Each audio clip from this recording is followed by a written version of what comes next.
अस्सलाम वालेकुम वरहमतुल्लाहि वबरकातुहू। क्या हाल चाल है? खैरियत से हैं? अल्हम्दुलिल्लाह खैरियत से हूँ। जा रही हूँ अपनी बहन की तरफ। उसने कहा कि आ जाएं बाजी, आप क्या कर रही हैं? मैंने कहा कुछ भी नहीं कर रही, बस ऐसे ही बैठी हुई हूँ। तो फिर मैंने कहा कि चलो मैं चलती हूँ। कहने लगी कि आ जाओ। मैंने अपनी एक फ्रेंड को भी बुलाया हुआ है, तो वो अक्सर अपनी फ्रेंड्स को बुलाती रहती है और बड़ी अच्छी उसकी पुरानी फ्रेंड्स हैं। मेरी भी हैं बड़ी अच्छी अच्छी प्यारी प्यारी फ्रेंड्स। तो जैसे कि अभी आई हुई थी और एक फ्रेंड तो मेरी आके यूके से यहाँ पर स्टक हो गई है क्योंकि उसकी फ़्लाइट्स कैंसिल हो गई हैं, वापस नहीं जा पा रही। तो ये मसला भी चल रहा है क्योंकि हालात जंग में है पाकिस्तान। तो बस हमने कहा कि चले निकल जाते हैं। खाना तो मैंने इधर ही खा लिया घर पे ही।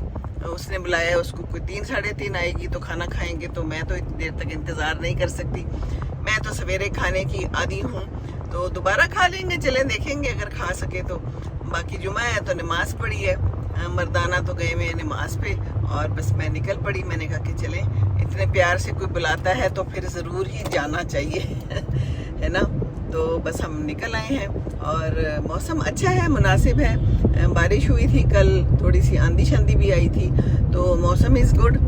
बाकी ये कि हमने कल बनाए थे बीन्स बनाई थी, लोबिया, तो बड़ा अच्छा था बना हुआ लोबिया। तो फिर उसमें से थोड़ा सा निकाल लिया था, उसकी आज मैंने चाट बना ली।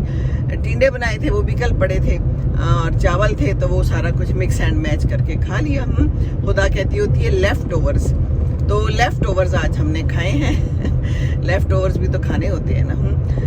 तो बाकी हाँ, मसूर की दाल बनाई थी, जो साबत मसर होती है, वो भी साथ डाल ली, साथ में सैलेड डाल लिया, तो बड़ा अच्छा सारा कुछ हो गया। और उसके बाद हमने कहा कि चले हम चलते हैं। थोड़ी सी खाने के बाद गुनूदगी तारी हो रही थी। मैंने कहा अगर मैं लेट गई तो फिर तो मैं जा नहीं पाऊंगी, तो फिर बहन नाराज़ हो जाएगी कि आपने मुझे कहा था बाजी, तो अब आई क्यों नहीं। बाजी ने सोचा चलो ठीक है। तो ये यहाँ पर हमारी मस्जिद है और यहाँ पर खूब रश है क्योंकि जुमे का टाइम है। मैं भी ऐसे टाइम पे निकल आई। मैंने कहा चलो कोई नहीं, मुझे पता था कि रश तो होगा, पर खैर है ये भी ज़िंदगी है। ज़िंदगी में सब कुछ देखना होता है। रश में से गुजरे बगैर फिर आप कैसे सीखेंगे ज़िंदगी का रश, गाड़ियों का रश। कुछ मेरी बहनें मुझे कहती हैं कि हमें डर लगता है, रश बड़ा है लाहौर में, हम बाहर चला लेते हैं लेकिन यहाँ पर नहीं चलाते। तो बात तो यही है ना कि यहाँ पर पाकिस्तान में चलाएं, रश में चलाएं, परेशान ना हो। परेशान ना होंगे तो इंशाल्लाह ताला सब कुछ ठीक हो जाएगा। हम अपने आप को परेशानी में ज़्यादा मुबतला कर लेते हैं। अब जंग है, ठीक है, जंग है, हमारे ऊपर मुसल्लत की गई है, तो अब हमने क्या कर